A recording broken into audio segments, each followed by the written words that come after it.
काव्या शर्मा। मैं हूँ आविर्भाव शर्मा। आज की वीडियो में हम गंगा दशहरा के संदर्भ में जानेंगे और साथ ही ज्येष्ठ शुक्ल दशमी तिथि को वेद माता गायत्री का भी अवतरण दिवस है। वेद माता गायत्री हिंदू धर्म की जन्मदात्री है। महर्षि विश्वामित्र ने गायत्री मंत्र को धरती पर लाया था।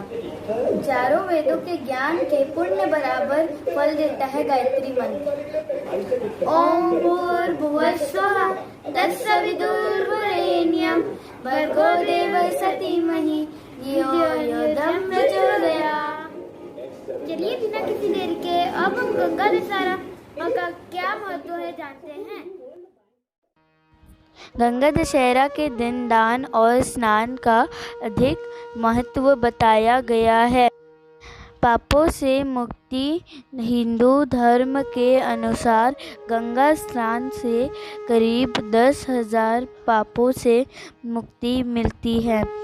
इस दिन विष्णुपदी पुण्यसी लीला माँ गंगा का पृथ्वी पर अवतरण हुआ, अतः यह दिन गंगा दशहरा ज्येष्ठ शुक्ल दशमी या लोक भाषा में जेठ का दशहरा के नाम से भी प्रचलित है। गंगा माता का पौराणिक महत्व। माना जाता है कि गंगा श्री विष्णु के चरणों में रहती थी। भागीरथ की तपस्या से शिव ने उन्हें अपनी जटाओं में धारण किया। फिर शिव जी ने अपनी जटाओं को 7 धाराओं में विभाजित कर दिया। ये धाराएं हैं नलिनी, हृदयनी, पावनी, सीता, चक्षु, सिंधु और भागीरथी। भागीरथी ही गंगा हुई और हिंदू धर्म में मोक्षदायिनी मानी गई। गंगा को माँ पार्वती की बहन भी कहा जाता है। इन्हें शिव की अर्धांगिनी भी माना जाता है और अभी भी शिव की जटाओं में इनका वास है। गंगा दशहरा की महिमा। गंगा दशहरा का पर्व ज्येष्ठ शुक्ल दशमी तिथि को मनाया जाता है। माना जाता है कि इस दिन गंगा का अवतरण धरती पर हुआ था। इस दिन गंगा स्नान, गंगा जल का प्रयोग और दान करना विशेष लाभकारी होता है। इस दिन गंगा की आराधना करने से पापों से मुक्ति मिलती है। व्यक्ति को मुक्ति मोक्ष का लाभ मिलता है। इस बार गंगा दशहरा 12 जून को मनाया जाएगा। क्या करें गंगा दशहरा के दिन? किसी पवित्र नदी या गंगा नदी में स्नान करें। घी में चुपड़े हुए तिल और गुड़ को या तो जल में डालें या पीपल के नीचे रख दें। माँ गंगा का ध्यान करके उनकी पूजा करें, उनके मंत्रों का जाप करें। पूजन में जो भी सामग्री प्रयोग करें उनकी संख्या 10 होनी चाहिए। विशेष रूप से 10 दीपक का प्रयोग करें। दान भी 10 ब्राह्मणों को करें, परंतु ब्राह्मणों को दिए जाने वाले अनाज 16 मिट्टी होने चाहिए। गंगा मैया धरती अवतरण कथा था।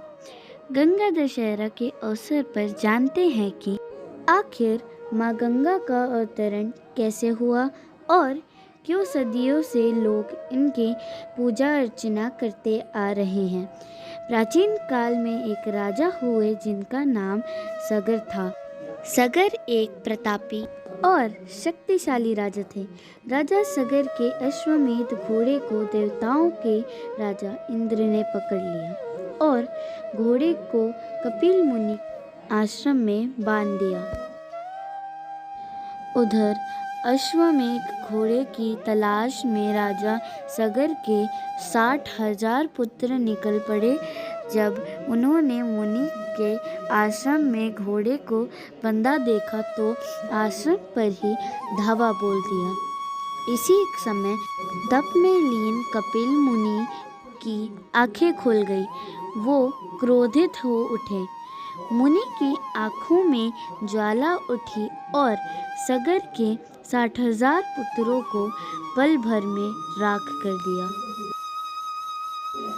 राजा सगर के एक और पुत्र अंशुमान को जब इस बात का पता चला तो उन्होंने कपिल मुनि से अपने भाइयों की आत्मा के उद्धार की प्रार्थना की।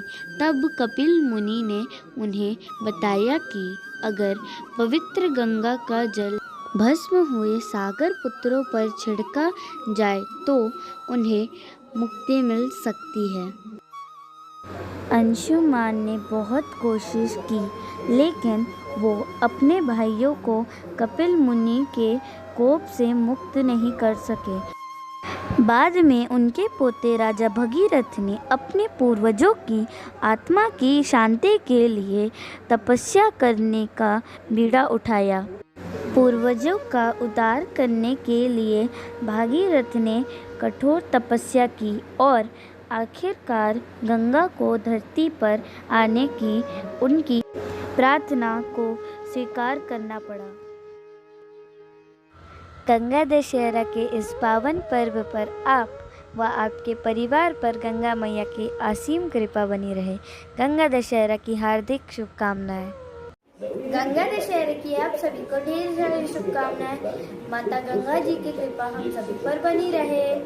अगर आपको ये वीडियो अच्छा लगता है तो इसे लाइक करना, ज़्यादा से ज़्यादा शेयर करना और हमारे चैनल को सब्सक्राइब करना। अगर आपसे कोई भी गलती होती है तो हमें कमेंट्स में ज़रूर बताना। अब हम आपसे नेक्स्ट वीडियो में मिलते हैं, तब तक के लिए बाय बाय। सभी बड़ों को प्रणाम।